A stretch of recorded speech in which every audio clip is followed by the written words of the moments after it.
Assalamualaikum warahmatullahi wabarakatuh. Kita ucapkan syukur pada Allah. Alhamdulillah. Bersalawat kepada Rasulullah. Allahumma salli ala Sayyidina Muhammad wa ala ali Sayyidina Muhammad.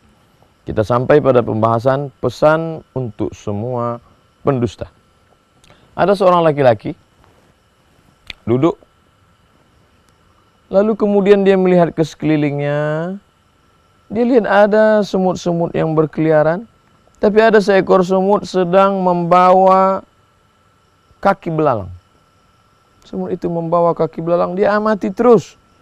Tapi nampaknya kaki belalang ini terlalu berat untuk ditarik oleh seekor semut. Akhirnya semut itu berhenti dan dia pergi. Diamati terus, ternyata semut ini pergi ke tempat kawanan semut yang ramai. Lalu kemudian semut-semut ini ramai datang untuk mendapatkan kaki belalang. Ke tempat kaki belalang semula.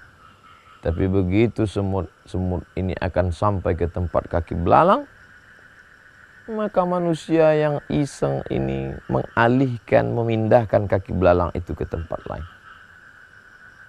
Tapi semut ini tetap mengejar. Seekor semut yang menemukan kaki belalang pertama kali menemukan tempat di mana letak kaki belalang itu disembunyikan. Lalu kemudian dia kembali memberitahukan kepada kawanan semut di mana letak kaki belalang itu berada. Dan mereka kembali datang beramai-ramai mendekati kaki belalang itu, posisi letak kaki belalang itu. Tapi apa yang terjadi? Makhluk Allah, manusia satu ini kembali mengalihkan kaki belalang itu ke tempat lain. Sampai akhirnya pada saat yang ketiga kalinya, apa yang terjadi?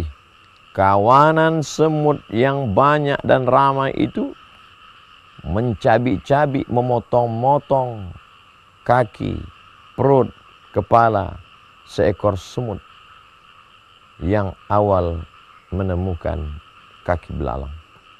Apa yang sebenarnya terjadi? Begitulah hukuman bagi semut pendusta.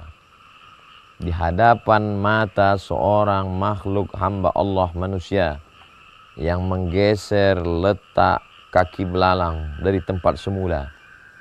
Semut-semut, kawanan semut menyangka bahwa seekor semut ini pendusta, sudah berkhianat, sudah berbohong.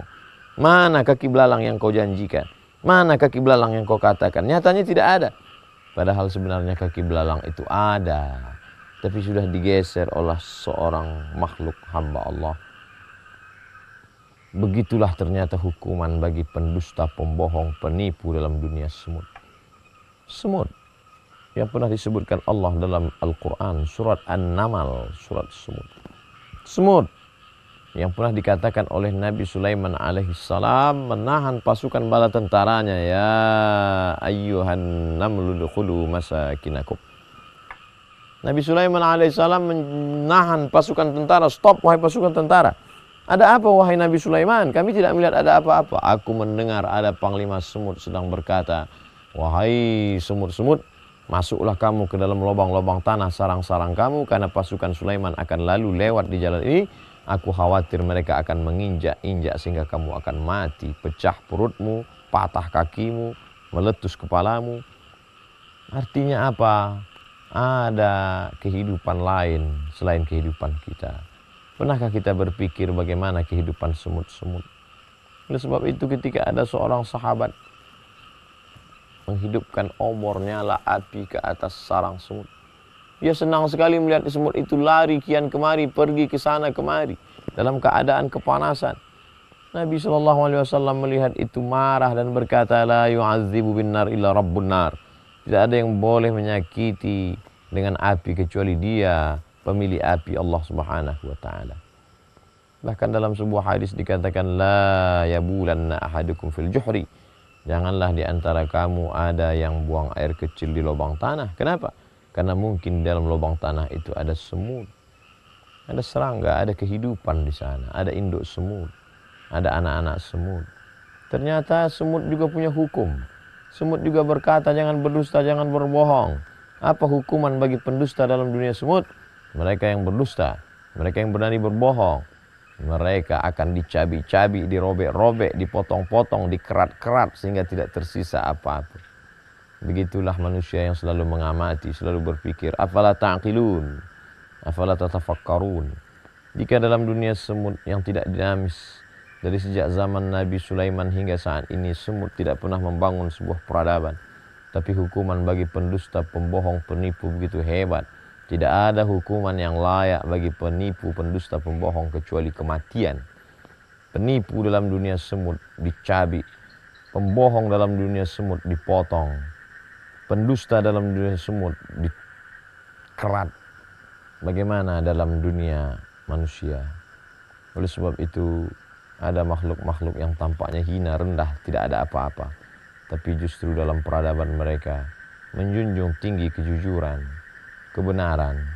Tapi dalam hidup manusia yang katanya lebih mulia, laqad khalaqnal insana fi ahsani taqwim.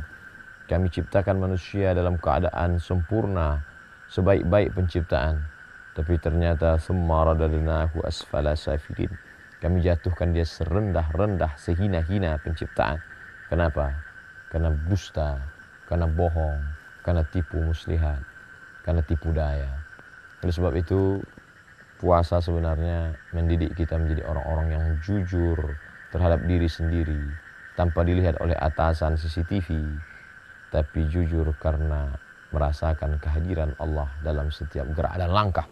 Diamnya adalah fikir, geraknya adalah zikir. Terima kasih. Wassalamualaikum warahmatullahi wabarakatuh.